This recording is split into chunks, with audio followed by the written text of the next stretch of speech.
तुमच्या गावातले मराठ्यांचे जेवढे ग्रामपंचायतचे सदस्य तेवढ्याला सांगायचं मुंबईला चल.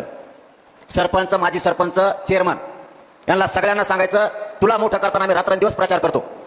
आता आम्हाला मोठं करायची वेळ आली, आमचे लेकरं मोठं करायची वेळ आली, मुंबईला चल.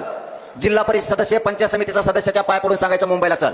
आजी माझे सगळे सभापती, उपसभापती, खासदार, आमदार, मंत्री, माजी आमदार सगळ्यांना सांगायचं मुंबईला चल. नगरसेवक, महापौर, नगराध्यक्ष, भावी जिल्हा परिषदेचे सदस्य, भावी आमदार, जिल्हा अध्यक्ष, जिल्हा प्रमुख, सगळ्या पक्षाचे शहर अध्यक्ष, तालुका अध्यक्ष, मराठ्यांचे असणारे सगळ्यांना सांगायचं मुंबईला चल.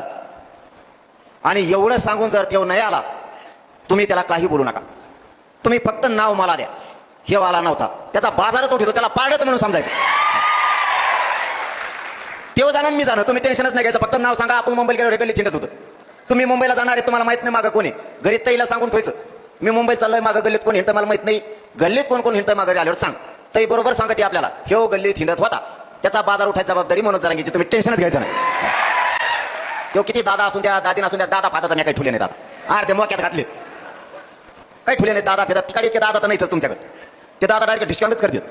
डिस्काउंट करणारे दादा ज्याला दादा नुसते शेण पापड्या खातात. आता एक दादीन राहिली, वळवळ केली की गेली.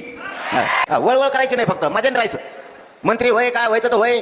मराठ्याच्या वाटा गेलं की बाजार उठेलाच. टेन्शनच घेऊ नका दादाचं. चांगले चांगले दादा कॅक्टाला झोपलेत अंतरवाली. काही काही रच्चे आलेत आमच्या तिकडच्या खासदाराला घेऊन. हळूच जाऊ का मी, पडन का काय, मला काय पडन का काय. आता ते म्हणले लय बेकार चाललंय. म्हणलं चलून दे मग. यांना आपल्या लेकराला मोठं नाही केलं की यांना सुट्टी द्यायची नाही. आमचा गणपती आम्ही मुंबईत चाललेला आहे त्या बारीने. आम्हाला समुद्रात विसर्जन करायचे. काय अडचण आहे का, काय बंधन आहे कायद्यात? तुमचा गणपती मुंबईला आणू नये. आमचा काय चावतो का तुम्हाला? आणि चाभरे बघा कशी येते. त्या चाभऱ्याचा 1.5 दिवसाचा गणपती परातीत घेतात, निघाला गिरगाव चौपाटीवर गाली लोटागत. आणि आमचा 11 दिवसाचा. अरे आम्ही 3 महिन्याचा करू. दम आहे आमच्यात मराठ्यात तेवढा. 3 महिन्याचा करू. मराठ्यांना माझा आव्हान एका नाही बेसावत राहायचं नाही. मराठ्यांचे हार होता कामा नाही. यावेळेस काही झालं तरी हरकत नाही. मराठे जिंकून मुंबईतून वापस यायचंय. अशी आरुळे ठोका, इतके रेकॉर्ड ब्रेक मराठे मुंबईकडे निघाले पाहिजेत.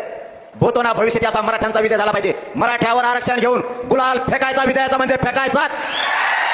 अजिबात हटायचं नाही कोणी. आता जे व्हायचं असेल ते होईल, पण मुंबईत घुसायचं. मराठ्यांच्या डोक्यावरती आरक्षण घेऊन गुलाल टाकायचा. चंद्रसूर्य आहे तोपर्यंत मराठ्यांना आरक्षण उडालं नाही पाहिजे. लेकरा बाळांच्या आयुष्याचं कल्याण करा माय बापाओ. शेवटी आपल्याशिवाय आपल्या लेकरा बाळाला कोणी नाही. लेकरांना अपेक्षा लागल्या आम्हाला आरक्षण मिळालं, आम्ही अधिकारी होऊ. लेकरा बाळा सुखात समाधानात राहिले पाहिजेत. एकाही मराठ्यांनी जबाबदारीनं काम करायचंय. बेसावत एकाही मराठ्यांनी काम करायचं नाही. आजपासून घर ना घर जागा करायचं, गाव ना गाव जागा करायचंय. जिल्हा तालुका राज्यात जिथपर्यंत ओळख असेल तिथपर्यंत मराठी जागे करायचे. एकाही मराठ्यांनी झोपायचं नाही. मी रातपाट एक तुमच्या लेकरासाठी करतो, लक्षात असू द्या. माझा मराठा हरू द्यायचा नाही. आजपासून तुमच्या खांद्यावरती जबाबदारी आहे. ताकदीनं मुंबईकडे निघायचंय. 29 ऑगस्टला चलो मुंबईचा नारा द्यायचा. सगळ्यांनी मुंबईची वाट करायची. एकही मराठा खरी राहता कामा नाही. जबाबदारी आजपासून तुमच्या खांद्यावरती घेतो आणि सांगतो धन्यवाद. जय शिवराय.